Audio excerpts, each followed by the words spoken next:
Maya hot cake mix, Eden cheese, vanilla, fresh milk, steamer, and a piece of egg. 2 pieces of eggs cracked in a mixing bowl. Gagawa kasi tayo ng easy, cheesy, and affordable puto cheese. Una, imimix natin yung mga wet ingredients. Ay, wet? Sana all. Very affordable siya, tapos easy to make.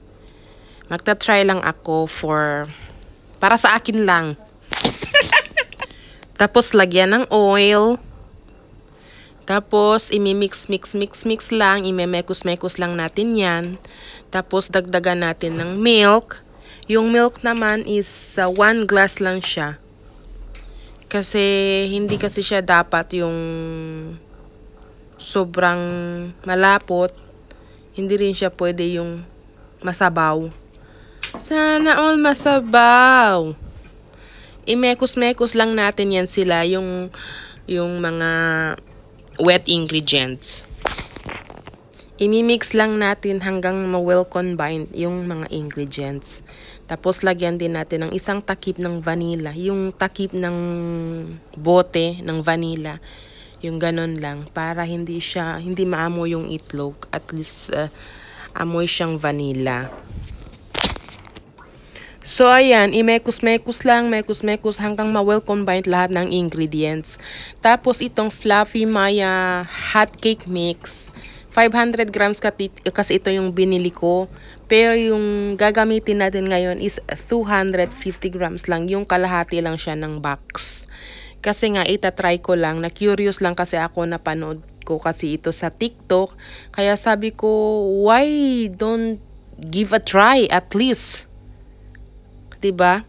So sa curiosity ko, ito ginagawa ko na ngayon. So ito nga, imimix ko na yung half ng 500 grams ng dry ingredients ng Maya Fluffy Mix Hot Cake.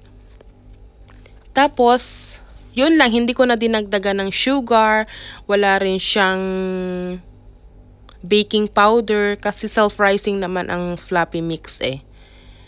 So, after kong ma-mekos-mekos lahat at sa tingin mo na okay na, so nilagay ko lang siya sa may jug para madali siyang buhusan sa may cup ng puto. So, ito na yun yung outcome niya.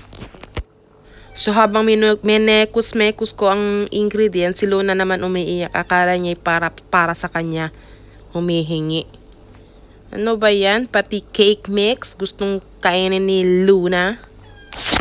So, while I'm mixing all the ingredients, yung tubig, pinakulo ko na, mainit na siya, na nasa steamer na. Yung steamer namin na yung rice cooker lang.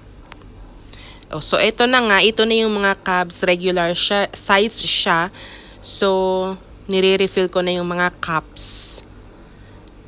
So, ang labas siguro ng 250 grams is 20 pieces. Anyway, first try lang naman ito, tsaka pangkain lang naman dito sa bahay. So, it's not bad at all. Sabi nga, dare to say yes than to regret thinking what if. So, ito, after all, maglalagay na rin ako ng cheese. So, malalaking hiwa ng cheese ang ilalagay ko kasi pangkain lang namin dito sa bahay at hindi naman to pang negosyo. So, kailangan pala guys, pag refill kayo ng cups, maglalagay kayo ng butter sa cups, kailangan half lang siya ng cups. Hindi kailangan punuin para hindi ma-overflow. So, ito nga, takpan natin yung steamer para hindi tutulo yung tubig ng takip sa may puto. So, let's see and i-steam na natin at antayin natin ito ng 8 to 10 minutes lang. Tapos, Taran! Malaman! So, kailangan mainit na yung tubig at kumukulo na siya.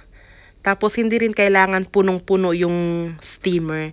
Yung sakto lang, para hindi lang talaga siya ma-overflow. Wow! So, ito na. Excited na ako sa kalabasan. So, ito na nga, oh. Ang bilis niyang tanggalin sa cups. Tapos, hindi siya dumidikit sa cups. Itsura parang nakakatakam na. So, ito.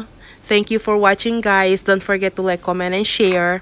God bless everyone. So, ito na yung puto cheese na gamit yung Maya Hotcakes Mix Fluffy and Taste na may Eden cheese. So, salamat! Ang sarap-sarap niya at ang lambot-lambot. Para siyang cake na may cheese. Kasi nga, hot cake mix. Salamat, guys. Suportahan nyo naman ako. Ano ba naman kayo? Kahit hindi kayo, hindi nyo natitikman yung mga luto ko. At suportahan nyo naman ako. Salamat.